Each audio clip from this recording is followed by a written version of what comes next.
This is Jilliana Ranicar-Breese, and I'm here in Palma, Mallorca, having found a very unusual shop. And in fact, it's connected with my past life because I was a games specialist dealer and also dealt in puzzles. And I have the pleasure of meeting the owner, or the owners. Hi. Hi, hola, goedenavond. Hola. And your name is? Gulcin Baeck. Right, and you are? Sven Baeck. Okay, well, great to meet you both. And you've got this unique puzzle shop right in the centre of the old town of Palma.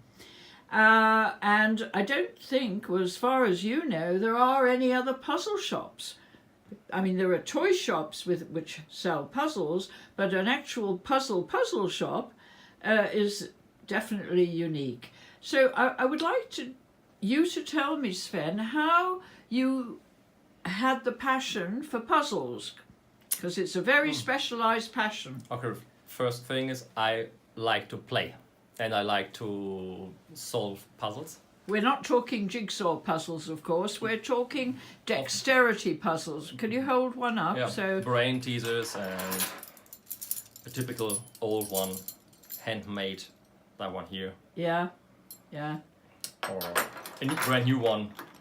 Yeah, you've got to open the bottle. Yes, but That'll take a few hours. it's really difficult, or padlocks, or trick boxes. So we got a lot, about nearly 350 puzzles in the shop here. Amazing. But tell me the origin. Tell me how you got involved, because your family manufactured toys, is that right? My family produce puzzles, brain teasers, and they invented. They don't. Back in Germany. Yes. They don't produce normal games. No, just puzzles, brain teasers, and all these things. What's the difference between a puzzle and a brain teaser? Okay. A lot of people think when you say puzzle is a jigsaw puzzle. Yeah, I know that. Yeah, that's so that we call brain teaser. Then they know, okay, it's not a jigsaw puzzle. Oh, I see. Yeah, that's the only difference. Okay. And these puzzles are for one, like there aren't two people doing it, because that would be a game. Yes, of course. So it's for one. Usually people who are attracted to puzzles are usually mathematicians, or they have a connection with mathematics.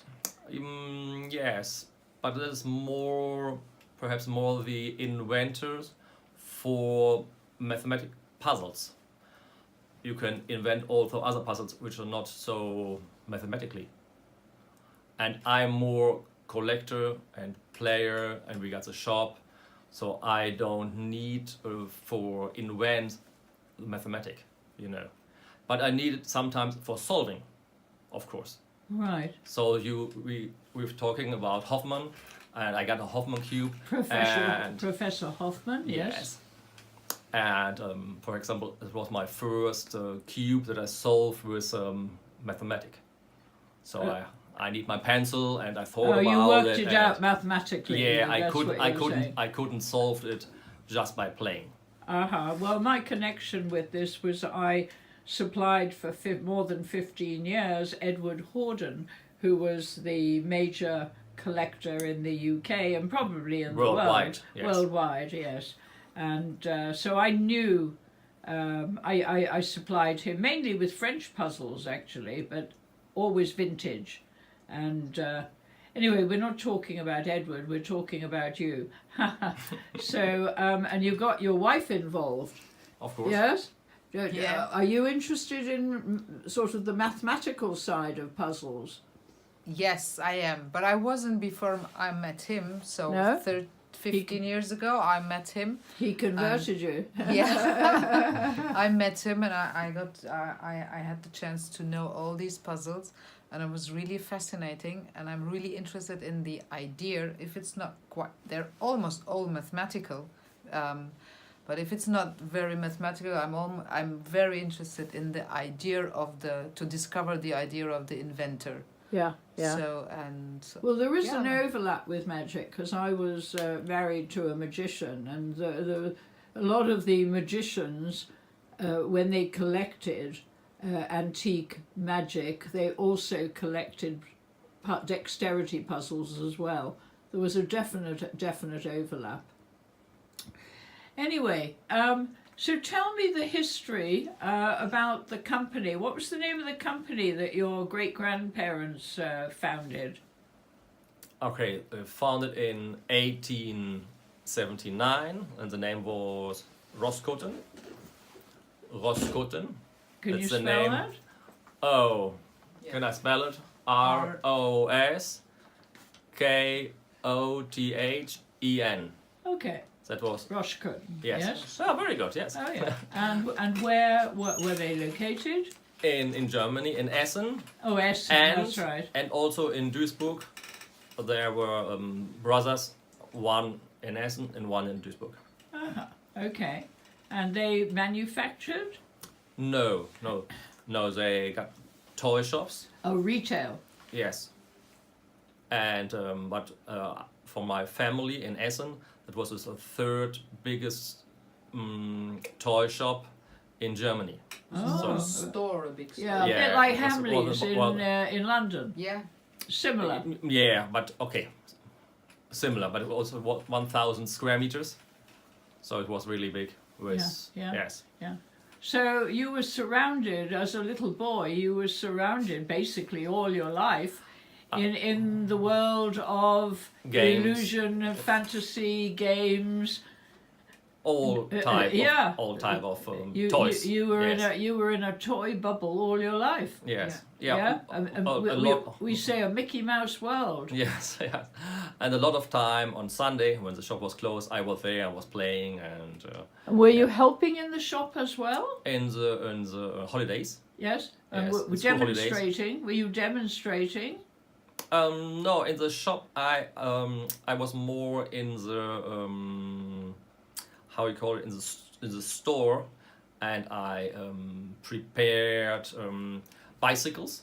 They came from the factory, but you need to put them together. Oh, And these okay. kind of things I made a lot in the summer school holidays. Oh, you had to assemble them. Yes. Okay. Okay. So it's also a puzzle. yeah. Yes. Also Yeah. a puzzle. Exactly. Yeah. You had to put the pieces together. Yeah. When I met him, he told me that he grew up with 60,000 different games, puzzles. 60,000. Yes, now in the shop. Wow. My family. Yes. So he's been playing all day long. And Fantastic. yeah, 60,000 puzzles, That's a lot of. games or toys. Yeah. So as you said, he was surrounded by so many different things. And tell me, are your children? Because you've got two boys, haven't Yes. you? Are your children interested? Yes, there are, but as you know, if you have all these things around you, you lose the interest. So But- they're not crazy. They're not really Okay, crazy but for our the oldest puzzles. son, since 2 weeks, know the Rubik's Cube. The Rubik Cube. Yeah, the yes. Rubik's Cube. Yes. The 3x3 and the 2x2. So he can do it now, and he's very. Right. Is he mathematical? No, More over No. to the sciences rather than the arts. I mean. but he have had a lot of patience, because he started Oh, to. you need a lot of patience. Yeah, because he started to learn. I don't know, 2 or 3 years before, Right. and now he knows the 3x3 and the 2x2 Rubik Cube, Okay. and he's very very happy. Yes. Yeah, no, Okay. they know a lot of puzzles, but the thing what I wanted to say, he's not very. They're not both keen on it, but they do the puzzle. They know a lot of solutions, Yeah. and they grow up with these things. They like it, but I think I don't know if they're going to do something with puzzles in future. But, We don't but know. our younger son, sometimes it's helping here in the shop, and also in our warehouse. Yeah. Oh, I So, see. You have yes. a warehouse. Oh, a small warehouse. It's not Yes. so big. It's the Well- same size of the office. Well, we'll come back to this in part 2. Thank you very much.